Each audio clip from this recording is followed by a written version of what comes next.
ரிஷப ராசிக்குரிய இவ்வார கோச்சார பலன்களையும் அதன் பிறகு உங்களுடைய ஜென்ம நட்சத்திரக்குரிய தாராபலம் கொண்ட சிறந்த நாட்கள் எவை என்பதையும் தற்பொழுது பார்க்கவிருக்கின்றோம். இவ்வாரத்தில் பிறந்தநாள் மற்றும் திருமணநாள் கொண்டாடும் அன்பர்களுக்கு எனது இனிய வாழ்த்துக்களை தெரிவித்துக் கொள்கின்றேன். மேலும் இப்பதிவை உங்களுடைய நண்பர்களுக்கும் உற்றார் உறவினர்கள் வாட்ஸ்அப் ஃபேஸ்புக்கிற்கு ஷேர் செய்யும்படி அன்புடன் கேட்டுக்கொள்கின்றேன். எப்படி இருக்கும் இந்த வாரம்? லக்கி குபேரின் அருள் பரிபூர்ணமாக இருக்கிறார். ராசியாதிபதியான சுக்கிர பகவான் ராசிக்கு 5ஆம் இடத்தில் இருக்கிறார். அது புதனோட வீடு தான். ஆனால் அங்கு நீச்சமடைவார். கன்னி ராசியிலே சுக்கிரன் நீச்சமடைவார். அதே சமயத்தில் சனியோடைய பார்வையை பெறுகிறார். சனி ஆனால் வக்ரமாக பார்க்கின்றார். இதே சமயத்தில் உங்களுக்கு 2ஆம் இடத்தில் வாக்குஸ்தானத்தில் செவ்வாய் அமர்ந்திருக்கின்றார். எளிதில் உணர்ச்சி வசப்படுவீர்கள். சட்டென்று கோபம் வந்துவிடும். வார்த்தைகளை கொட்டி விடுவீர்கள். 2ஆம் இடத்தில் செவ்வாய் இருந்தாலே அவ்வாறு தான். ஆகையால் ராசியாதிபதியாகப்பட்ட சுக்கிரனை சனி பார்க்கிறார், ராசியையும் பார்க்கிறார், மகர பார்வை. எனவே வார்த்தையிலே பொறுமை நிதானம் காட்டுவது மிக மிக முக்கியம். அதே சமயத்தில் 10ல் பாம்பு இருக்கிறது, ராகு. 3ஆம் இடத்தில் சூரியன் இருக்கிறார், வெற்றியை கொடுக்கக்கூடிய அமைப்பில். குரு சூரியன் சேர்க்கை என்பது சிவராஜ யோகம். மேலும் புதன் 3லே இருக்கிறார். அது உங்கள் ராசிக்கு 2க்கு 2 என்று பாவம். 2க்கு 2 அதான் 3ஆம் இடம். 2க்கு 2, 5க்கு 5, 10க்கு 10 இதெல்லாம் மிக முக்கியமான பாவம் என்போம். 9க்கு 9 அப்படி பார்க்கின்ற பொழுது புதன் சாதகமாக இருக்கிறார். எவை எடுத்து காட்டுகிறது? கோபம் வரும் என்பதை தெளிவாக காட்டுகின்றது. அவை இல்லாமல் பார்த்து கொள்வது, காலையிலே சிறிது நேரம் தியானம் செய்வது, உங்களுக்கு பிடித்த பக்தி பாடல்களை கேட்பது, இவையெல்லாம் மனதை ஒரு நிலைப்படுத்தக்கூடிய ஒரு நிலைக்கும். தொழில் வியாபாரத்தை பொறுத்தவரை உங்களுக்கு அருமையான அமைப்பே. 10ல் ராகு இருக்கிற வரை சனி வக்ரமாக இருந்தாலும் அவர் உங்களுக்கு யோகாதிபதி குருவுடைய பார்வையை பெறுகிறார்.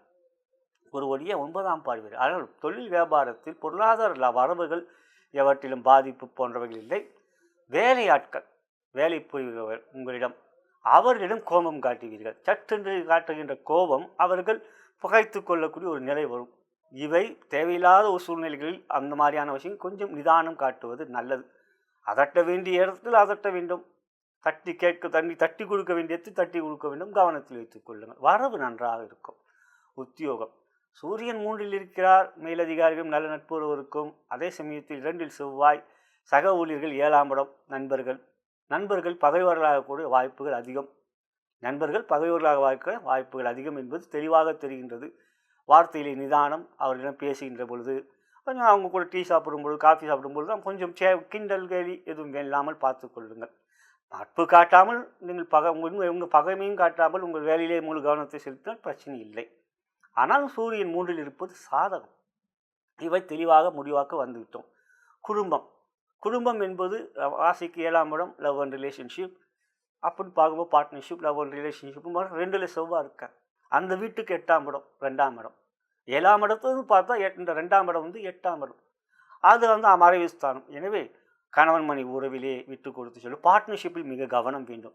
மிக கவனம் வேண்டும். பார்ட்னர்ஷிப் பிஸ்னஸ் பண்ணுறவங்க ஒரு பெரிய லெவலில் பண்ணக்கூடியவங்க ரிஷபராசி. ஏன்னா சந்திரன் உச்சம் பெறுகிற ராசி.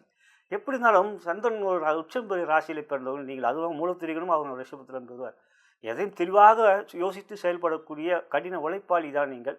இவையெல்லாம் தெளிவாக தெரிகின்ற போது அந்த விஷயத்தில் நான் கொஞ்சம் பொறுமையும் நிதானம் காட்டுவது நல்லது. ஆரோக்கியம் எல்லாம் நன்றாக இருக்கும். அதெல்லாம் ஒன்றும் பிரச்சனை இல்லை. ஆரோக்கியம் இது மாதிரியான சின்ன இந்த மாதிரி சண்டையில் வரும்போது அந்த மனநலம் கொஞ்சம் மனசில் குல அழுத்தங்கள், கொஞ்சம் ஒரு சோகம் போன்றவை இருக்கும். இதையெல்லாம் இல்லாமல் பார்த்துக்கொள்ளும் வார பலனை பார்க்குறோம். குழந்தைகளால் மகிழ்ச்சி இருக்கின்றது நண்பர்களே, சகோதர சகோதரிகளே. குழந்தைகளால் மகிழ்ச்சி, ஆரோக்கியத்தில் அதில் நன்றாக இருக்கக்கூடிய என்பது தெளிவாக தெரியுது. ஆகையால் இந்த வாரத்தை பொழுது க்ரீம் என்கின்ற மந்திரத்தை உச்சரியுங்கள். க்ரீம் அது பலமான சக்தி மந்திரம். அந்த உச்சரிக்கும் பொழுது உங்களுக்கு எந்த ஒரு விஷயம் திடமான ஒரு நம்பிக்கையும் முயற்சியில் வெற்றி பெற முடியும் என்ற வேட்கையும் ஏற்படும். நலம் பெறுக, வளம் பெறுக.